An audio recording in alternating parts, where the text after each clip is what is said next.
First new moon after the eclipse pattern. You might be feeling like you've been in between, sort of the hallway in between two rooms post eclipse time. Hopefully, you're getting a little bit of clarity coming in as Mercury, our great communicator, great merchant, has just gone direct as well. So, more of that clarity is going to start to drop in. Communication is going to clear up. This new moon is exalted. It's in Taurus in Vedic astrology. And this is a very, very potent energy for us to really create the security, the wealth, the stability that we desire and that we need for the new path these eclipses have triggered for us, for the new identity they have triggered for us. We also have Jupiter and the north node of the moon, Rahu, conjuncting on the 26th. Big, expansive energy. Hi, I'm Prema Gurreri, and welcome to Chart Your Path. I'm so glad that you are here. If you have not subscribed yet, I really appreciate if you do. Feel free to share and like this. I bring you updates on the energy and also how to navigate your life and your business from the inside out. Also, I am talking Vedic astrology, so if you don't know what your Vedic astrology ascendant sign is, or moon sign, then you'll want to go to my free chart calculator, which is down, the link is down below. And there's also some other great resources down there, free, and also all of my readings are there as well. May 19th, in Taurus, in Vedic astrology, yes, the zodiacal zodiac at 4 degrees of Taurus, we're going to have the new moon. Remember, a new moon starts a new cycle, and this is an incredibly important new cycle as it is the first new moon after the eclipse pattern that has rock and rolled and shifted our trajectory and our worlds in some way, asking us to open up to what's new and grow and transform and to also to let go of. It's been a very, very interesting time of growth and challenging for some and exciting for some. So this new moon is going to bring in some stability as it is in Taurus, a fixed sign. The moon is actually exalted. It's really the queen, the great nurturer in the Sacred Wealth Code Archetype system. The quiz is down below to find out one of your archetypes. And it is in the natural second house of acquisition and wealth of zodiac, and then opposing the natural 8th house of Scorpio. Both of these are fixed signs. So Taurus can really, and this new moon can really help us bring in some stability and some security. And it also can bring stubbornness. You know, this is a fixed sign, doesn't move quickly. The gift is that it does create stability and it's grounded, and in that slower movement kind of an energy, it allows us to create things that are sustainable and that last over time. We just have to be careful to not get too stuck about things. So this will really represent our values, our reverence for beauty, the material world. And there's nothing wrong with the world in front of our eyes. We need to live with one foot firmly there. And beauty is another expression of the divine. And beauty is very spiritual in my world. It's very much of a creative placement, this new moon is, and really ultimately wants to bring in harmony. Wants to harmonize our life, whatever this represents for you, whatever Taurus represents for you personally in your chart, or let's think about it collectively as the second house, what we acquire. There is also with Taurus an ability to really not only achieve stability and security, not so much security from a fear-based place, but the security that we need, want, and desire to live the life we've come here to live. This is a big energy around our values, helping us to clarify our values as we're moving forward in a new direction. We'll tend to, with this placement, be connecting in with a very practical approach to things. Our minds can have a strong mindset, and with this exalted moon, things tend to move like slow and steady. So that's not a bad thing. That's a good thing. So this lunar cycle is really about realigning your values to your new path. Now, you may or may not be aware of the new path that is opening for you, as solar eclipses tend to play out over the next 6 months. But now that Mercury, our great communicator and merchant, will be good for business as well, is moving forward as of the 15th, that's going to help to bring in a lot more clarity than we've had in a while. We will get even more clear when Mercury moves into Taurus on the 7th of June. But meanwhile, Mercury has already had its conjunction with Rahu. It is moving forward, and hopefully we have done our work in reevaluating what Mercury was asking us to reevaluate. And as you open up to what this new path is with this new moon, and I'll give you some soul prompt questions, some soul wisdom questions to work with. So don't worry about if you don't know exactly what that is yet. It is revealing itself to you, and the direct Mercury is going to help you with clarity. It's okay to make decisions now that maybe you were holding off on, and that clarity is more available. Just watch out for maybe feeling still stuck or lack of clarity, because we just really have had this long period of time where things have been in such turbulent energy. But if you come into yourself, if you breathe, if you drop into your heart, and you get still with yourself, you can hear your voice. You can tell when something feels like it's right for you. You can feel it in your body.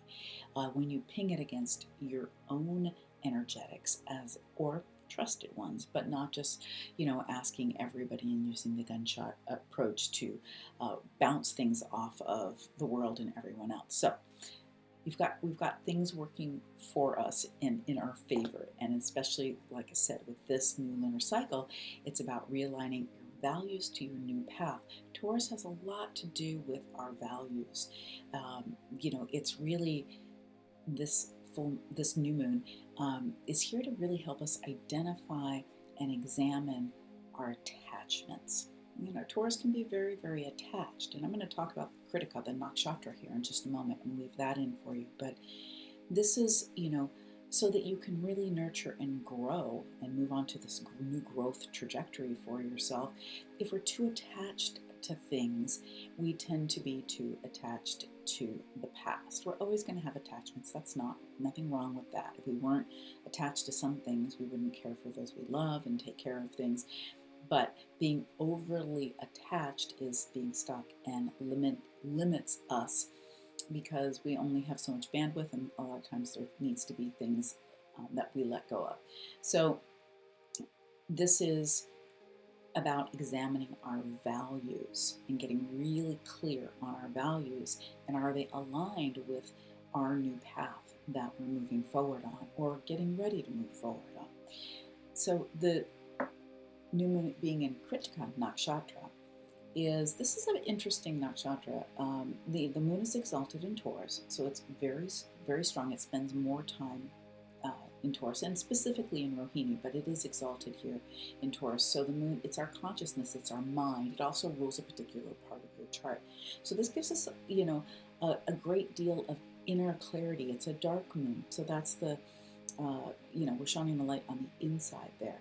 And with Krittika, the deity here is, Agni, which is fire, and it really gives us the ability to burn, to purify, to clarify that which is not in alignment with our values.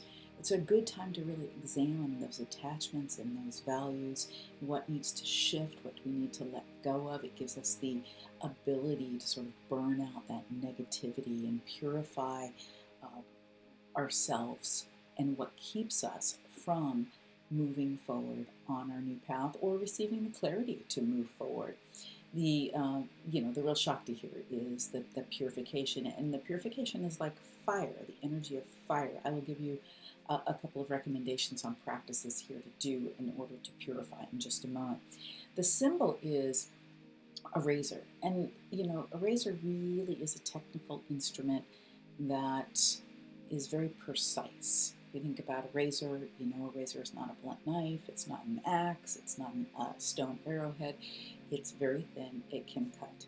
And this nakshatra can go in both directions, very, very positive and sometimes not so. So you have to really just be careful what it is you're cutting away. So be careful of your reactions with your words, for instance, that they're not too cutting.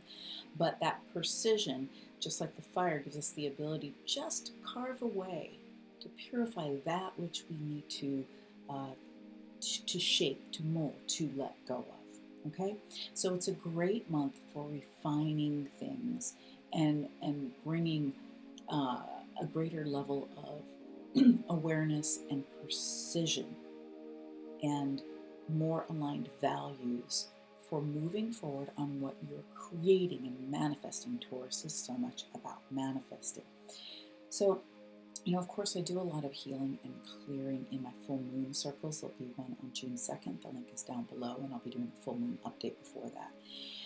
But this new moon, I just want to mention a couple of things that are useful here. So you may want to really examine your values around, where you're moving forward next, or just what's arising for you in the shifts and changes that have happened. Really look at your values and what do you need to sort of carve away or burn away that is no longer in alignment with where you're going. And one of the clues here is you're just a little overly attached. So in order to burn away and use that energy of Agni, you may want to write these things down and burn them. Don't burn the house down. Do that outside, of course. You may want just anything you want to release. You could light a candle. You could just do a candle meditation and bring those things into your awareness and then bring them into the flame. And again, this is a purifying energy. You may also just want to imagine that in your mind, sort of setting a blaze to whatever it is time to